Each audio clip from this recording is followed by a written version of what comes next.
What up, Fight World? It's your boy Ego, and I'm back with some more boxing. Listen, first, before I get into my post-fight, I gotta say, shout out to the whole UK, England. Great fans, great event. What a spectacle. I mean, they had lights and all kinds of crowd energy. I really felt like I was at a MJ Michael Jackson concert or some shit. Like Cisco was finna perform. The thong, the thong, thong, thong.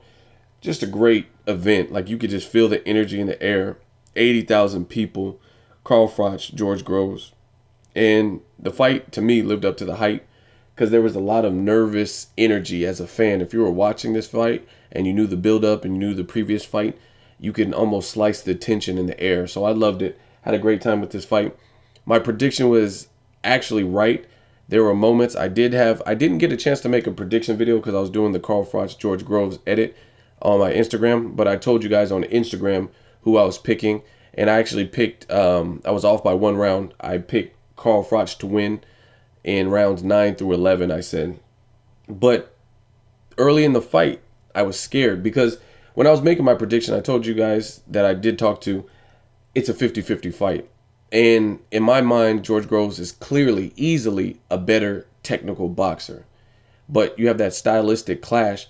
And the reason I gave it to Carl Froch for him to beat George Groves was I knew he was not a better boxer than George Groves, but I know he has a granite chin. That's one thing. He's been at this championship level fights for a longer period of time, and we've seen him perform come from behind victories. The fight with Jermaine Taylor. We know he can go the distance in the fight with Darrell, even though I think he lost that fight. It shows that he's a 12-round fighter.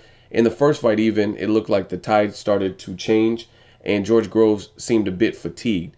And I knew the tension and just everything. And ultimately, one of the biggest factors for why I picked Carl Froch to win in this rematch was because when I watched the face-off, I watched it like 2 times, I thought George Groves was not giving Carl Froch enough respect.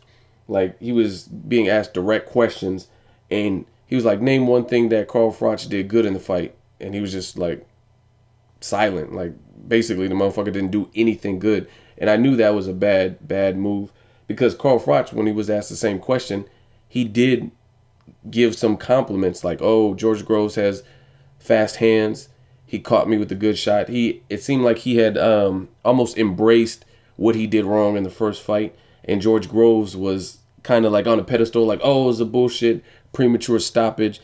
And he hadn't come to grips with the fact that Carl Froch is a good fighter that has done more than him. And to me, I didn't like that. And I thought that was, if that's how he's responding and answering questions, I thought he would get caught. And he did get caught in round 8. And he had his leg folded behind like a lawn chair, and the judge waved it off. So there's no real controversy here. He looked gone. He got caught with the flush shot. And I also made the comparison between Carl Froch, George Groves Part 2 and Lennox Lewis versus Hasim Rahman Part 1 versus Part 2. I almost attributed to being the same thing as lightning striking twice in the same spot. I think Carl Froch pretty much underestimated George Groves or thought he was much superior, and then he got caught from the first round, and that kind of set the tone, and it messed up his whole game plan because that's from the onset. So this time going in, I knew Carl Froch, he knew what he was dealing with, which would give him more of an advantage, and he just seemed overall more at peace with the first fight than George Groves. George Groves seemed still bitter, still wasn't willing to give any kind of compliments to Carl Froch for the stoppage. Wasn't his fault, it was the ref's fault. You know what I'm saying? So that's pretty much how I picked this one. The ultimate undoing, because I told you it was a 50-50 fight, and at the beginning of the fight, I was scared for my prediction. I'm like, damn, I might be wrong because this fight was fought in halves. George Groves, the first 4 rounds, looked great. He was beating Carl Froch to the punch. He was using a jab. He was using more head movement, just overall better boxing ability. And then the tide started to switch midway, and that's where you seen Carl Froch come on and that world-class veteran experience that he has. He started, one thing, he invested to the body early, and I think that paid dividends. That fatigued George Groves, who might even have stamina issues as is, but that definitely didn't help his cause. He was ripping to the body. That's enough to slow. I think George Groves should have done, it's like you almost have to kind of match. It's like if you go to Lowe's and they price match Home Depot, they try to stay consistent because that's their direct competition. No different in boxing. In boxing, you kind of have to, if somebody's hooking, then you got to hook. If someone hits you with a body shot, then you should invest to the body too. And George Groves didn't really do that. He was kind of head hunting, but he was picking off Carl Froch. Just overall great experience, great fight. Glad I got to see it. No controversy. George Groves looked good, had me worried with my prediction, but Carl Froch was victorious. And again, I think it's his body work. He remained consistent with that. He looked more composed, and George Groves was a little bit more, he had more of a chip on his shoulder. And like I said, the real biggest thing that I could think of was during that face-off where George Groves really had nothing positive to say for Carl Froch. He was just basically like, I'm superior in every way.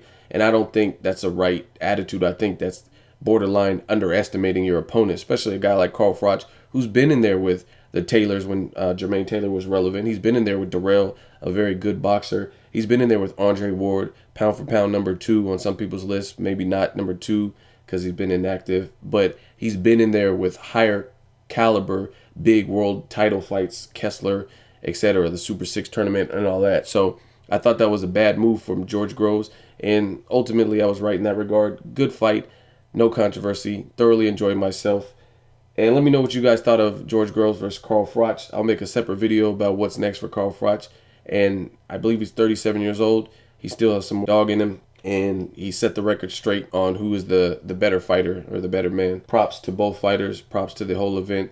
Let me know what you guys think. Shout out to the whole UK. As always, hate, comment, or subscribe. Till next video is Ego, signing off.